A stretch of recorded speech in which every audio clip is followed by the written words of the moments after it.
Welcome to the Inside Texas Football YouTube channel, powered by InsideTexas.com. I'm Joe Cook, got Coach Dub with me. Justin Wells is having a little weather issue up in East Texas, so it's just going to be us two today. Speaking of two, get 2 months of Inside Texas access for just $1.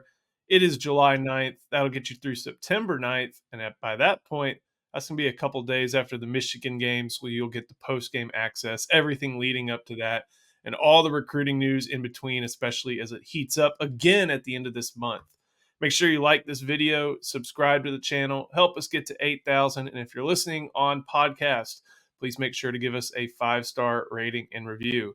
Today, we are going to talk a little bit about some of the discussions that go down inside the office when talking to two-way players like Jatavian Sanders, and then even guys in the current class that Texas is recruiting, like Michael Terry, like Nick Townsend. How those guys are what goes into the process of putting them on offense or defense when they arrive at the next level. Then we'll talk about a few of the wide receivers still remaining on Texas big board after DeCorian Moore chose Oregon, what they bring to the field, and a few more details about it. So, Coach, you were an offensive guy when you were over in the UNLV offices. So I'm sure that whenever you saw a player, and there's one in mind that we were just talking about, you were fighting to get that guy on your side of the ball and not having to go against him every day in practice. Yeah, definitely. A kid by the name of Greg Burrell. That'll Nevada him, but he played linebacker and running back in high school. Man, he had great film on both sides of the football, but offensively, we knew we needed him, right? I mean, because we're losing three running backs, to graduation and NFL. And it was like, we need to be able to replace guys, right? A guy who can come in and play right away. He has the size and speed to compete right away. So we need him. Of course, defensive staff and having a defensive minded head coach, we need him on defense just because we want to get more depth, and he fits what we do on defense a lot. But ultimately, offense ended up winning. Right now, he enrolled early and he did very well, and he's already competing for playing time. So, but yeah, man, those conversations are fun, man. The offensive defensive staffs really go at it, pleading their case. You feel like you're in court almost, man, and the head coach is the judge, and it's just very intense, especially during the season. And then whatever side wins out, man, at practice, it's going to be extra motivation to really get out to each other. So it's a good, fun conversation to have in the staff room. I'm always kind of curious what that conversation's like, especially when you have a head coach whose expertise is on a certain side of the ball. When you think about Greg Burrell, Barry Odom, obviously a defensive guy, runs that 3.35, ran it to great effect at Arkansas and now at UNLV as well. But y'all won. You, Brennan Marion, y'all got him on the offensive side of the ball, and of course, like you mentioned, roster considerations are a big part of that. When you look at Texas, you look at Steve Sarkisian, who's an offensive head coach, the offensive play caller. Do you think that kind of tips the scale towards that? Because you can look back at, and I know you're very familiar with this, TCU was great at recruiting athletes and turning them into defensive backs. Sometimes they go on offense, but a lot of times that Gary Patterson would take athletes and turn them into great defensive backs because that was his vision as a defensive coach.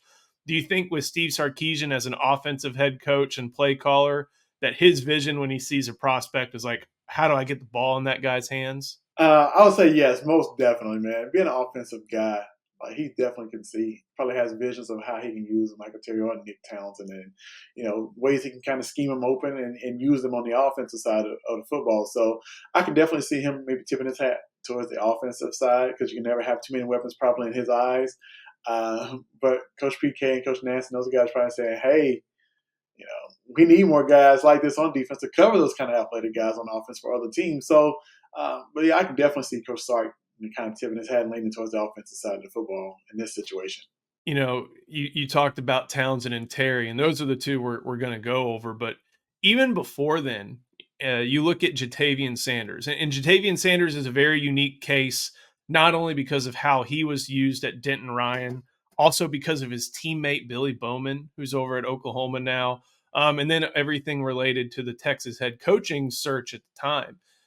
When you look at that Denton Ryan team in 2020, Their two wide receivers, they basically ran nothing but 12 personnel or two running backs. Their two wide receivers were Bowman and Sanders. Sanders basically played receiver the whole time and just was lining up out wide and jumping over people. Billy Bowman running down the field. When you flipped it around to defense, you weren't seeing Sanders on defense that much at that point in time. Bowman was always playing back there. I think maybe even corner, Mhm. some safety, indicating that was probably what he wanted, what he was going to be at the next level. And now he's a great player for the Sooners, just like Sanders was a great player for the Longhorns. And I remember, Tom Herman, offensive head coach, ceded play calling duty that last year, but he was going to give Sanders every opportunity on the offensive side of the ball because that's what Sanders wanted. And that's a big aspect. And even going way back further, Brew McCoy was that way. Brew McCoy could have been a great defensive pass rusher, but Tom Herman, Drew Maringer, they said, no, we're going to give him his chance on offense first. Amid everything, here even entering 2024, that's what he's still doing over at Tennessee. So I guess that all kind of wraps into this question. How much does player preference matter in these types of conversations? Yeah, I think most players, they want to be noticed. They want to play offense, man. Most of the time, they want the ball in their hands. Those are guys that end up on ESPN and making all the plays. But sometimes the higher side of the defense is the higher side of the ceiling for a player, and they may not understand that. You take Trevon Diggs, with Nick Saban said, you play DB, you're gonna get drafted. So you take him and switch him, and he excels. So I think the players have in mind what they want, but coaches have a different vision and may see you excelling and having a higher ceiling at a different position. So I think the player sometimes just has to kind of buy in and say, hey, maybe I am a defensive player. I'm not an offensive player. But ultimately, like a Jatavian Sanders, he wasn't budging. I'm a tight end. This is what I want to play, and so he stuck to his guns and ended up doing pretty well for himself. But just kind of conversations based on between the player and the family about, hey, this is what I see myself as. This is what I want to play. If he's a good enough player, the staff may say, all right, we'll give you a shot at this, but might come end up playing linebacker, Sergio Kendall. So kind of the same things. Not everybody remembers it took a year for Sanders to really get going at tight end. He was basically all on special teams during 2021, and then he had his breakout 2022 and in 2023. But now, speaking about the 2025 class, there are two major guys who are very likely, who could make a decision, both of them in the next month. We know that Nick Townsend out of Spring Decaney has his coming up soon, a little bit delayed as a result of Hurricane Beryl. Michael Terry III from Alamo Heights, he could end up making a decision in the near future. Hasn't said anything officially on that regard, but that's a certain way of looking at it. With Townsend, Texas is recruiting him at tight end. They see that Jatavian Sanders vision. But I think if you even ask some recruits like Amari Winston, I got to talk to him at the airport, and he's like, that guy can play on both sides of the ball. The recruits were kind of battling over what side they wanted him to be on. But it seems like Texas with Jeff Banks, the first crack they're going to give to Townsend is at tight end. How do you see that, especially when you have a class that has Winston right now, a little bit different skill set, and it also has seen Caleb Edwards and Kiardi Armstrong commit to other SEC foes? How do you see the fit for Townsend at tight end compared to maybe off ball linebacker or even edge? It's all about need and fit. We have a couple tight ends on the roster already, right? And Nia Black, and got the young kid in Washington who can really play and show what he can do in the spring game. So you look at the depth chart and just kind of see where he fits. But on the offensive side, man, you turn on the tape, look at this guy. He's catching hitch routes and going 80 yards or a quick out or arrow routes and turning it upfield and getting upfield and like going to the house. Like you don't see that out of tight ends, and I think that's what the Texas staff sees: a big physical guy who can block in line, but also you can flex him out and do a lot of things like a receiver. So I'm pretty sure in their mind they probably see another Jatavian Sanders, another Amari Black. We could just use this guy in 12 personnel, which Sark likes to run, and really flex him out and do so many things with him. And I think that's how he fits at Texas, and I think that's how they see him. Now, with all these athletes, some have clear position, fits. Like Nick Townsend was going to be a tight end or linebacker edge. It's pretty clear that those are the two spots for him, basically on any football team. With someone like Michael Terry, it's a little bit different, and it doesn't just have to do with size. It has to do with skill set. Like, yeah, he's 6'2", 6'2", 6'3", 210 pounds, pretty darn fast for that size. But you don't know, what is he going to grow into? Is he going to be a light tight end, a heavy receiver? Texas has utilized those guys in the past. Is he going to be a linebacker? Is he going to be a big safety? Like, there are some athletes who have a lot more, I guess, open projections, and I don't want to say versatility, because I guess that would entail he can do it all, but there are a lot more avenues for him to go down and try to explore.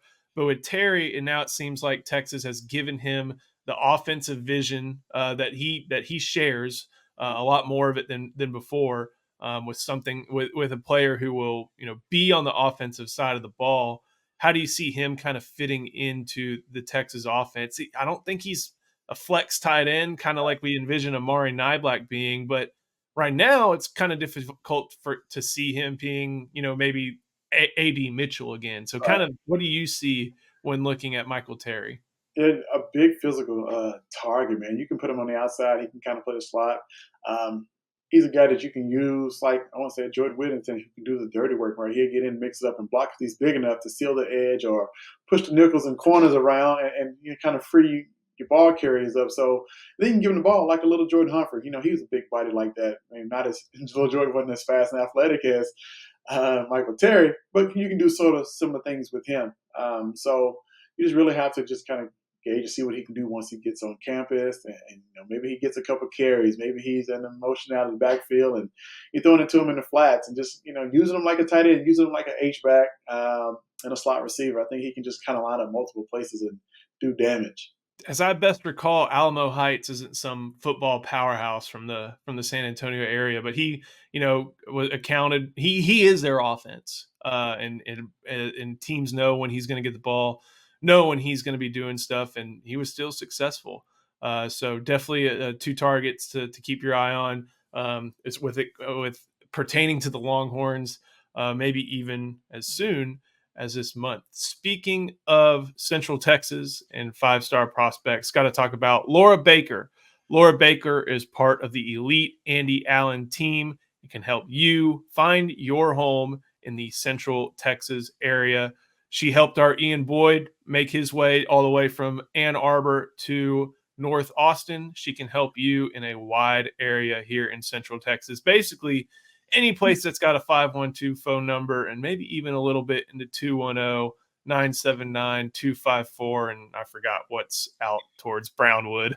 But she will help you out. Give her a call at 512-784-0505, or give her an email at laura@andyallenteam.com. Next up, kind of staying on the offensive side of the ball, obviously DeCorian Moore chose Oregon. That's where that recruitment sits right now. Something to revisit later, but right now I think Texas fans really want to know what's next. And obviously the two top targets in Kaliq Lockett and Jaime Ffrench are still on the board. You went through what their skill sets are over on Inside Texas, and so let's start with Lockett. Doesn't always have maybe not the same physical specs you'd expect from a Steve Sarkisian wide receiver, but he does things on the field at his size, at 6'3" or so, and with his he does things at that size that are pretty special compared to anybody else around the country. Yeah, definitely, man. You turn on the tape, like he's just a big guy. And me standing next to him at the Under Armour camp in Houston, I was like, man, this is a tall, rangy receiver. He's well put together. Like, I know, he kind of reminds me of Dez Bryant. He's a big, rangy guy who can jump, he can run. He got big hands, who can catch everything away from his body. You see him competing high point in football. Nobody can really jump with the kid. And I mean, he's just so smooth, and he's a long strider, so he really makes up a lot of ground and gets behind DBs. And once he kind of pushes you behind him and stacks you, man, you're not getting back in front of him. He has a big body, so you kind of see him fit the mold of like an A.D. Mitchell, a bigger receiver who plays the Z or however they do it at Texas, on the X side. But he can really see him on the outside winning jump ball 50-50 balls and just getting down the field on a post or a go route and really making big plays. Right now, it seems like that's a recruitment that features Texas, also Texas A&M, Alabama, and LSU. I think that one is August 13th, if I remember right, for a decision date. And so one thing that we'll probably be talking about next week, if we got time, or maybe a topic to explore, is all these schools have end of the month recruiting events after the dead period opens in the last week of July. So if, Lockett or any of the other guys we discussed make another trip to Texas, is definitely worth tracking, just like it was, I think, 2 years ago with someone like Anthony Hill. Moving on, though, got to talk about Jaime Ffrench, and we talked about Lockett being smooth, but not only is Ffrench smooth, he may not be the fastest guy. He's got the needed speed, but he is refined as far as a receiver goes. Yeah, definitely. It's not all about speed. He can stop and start, man. He can run all the routes in the route tree. He does a great job stacking cornerbacks as well, but he can make all the acrobatic catches, man, away from his body. He really reminds me of Brandon Lloyd. I don't know how many people remember him, but man, you can kind of go look that guy up on YouTube, making catches away from his body, contorting his body, making all kind of catches, and Jamie can do that, man. But he's a competitor on top of that. He's going to talk to you and let you know you can't guard him, and he'll make those catches, man. I love the kid a lot, man. He just gets open, something, I don't know, maybe go back to the 2017 class, the 2016 class. If anybody remembers Reggie Hemphill Maps, how smooth he was in and out of his breaks and just could catch the ball and do things after the catch. That's who Jaime Ffrench is. What about, as we keep going down the list, Kelshaun Johnson from Hitchcock? Someone you identified as obviously having the speed that every coach covets. But more than just that, and more than just being the fastest player on a team with a Power 5 quarterback at the 4A level, which, I think sometimes people may forget about, but that's not to say to detract from him as a prospect. It just is what it is, and he takes full advantage of it. Man, Kelshaun is just a ball player. Like, you want to get the balls in his hands, he's gonna make a play. Watching the film, I think he has eyes in the back of his head. Like, he can make multiple people miss, like in a phone booth. Man, this guy is just special. Along with the speed, he can just run routes. Like, it's very rare that you find that. It's Xavier Worthy. It's like, most fast guys can't run routes, but this kid can. He can stop on a dime, make a cut. Doesn't take too many steps on comeback routes, or hitch routes. So he's just a guy that definitely should be at the top of the board. And after watching this film, man, I don't see how he's not in the mix with the other two guys we just mentioned, because he has the talent to do it all. He's been involved with Texas for a long time. We'll see if that continues. I think he is the 10th, if I remember right, this week for sure. Two more, Tanook Hines from Spring Decaney, a player who kind of snuck in for an official visit, snuck back onto our radar there in early June, a teammate of Nick Townsend, and someone that other high-profile programs have really liked, Notre Dame, USC. USC, they probably have a good idea of what speed at wide receiver looks like.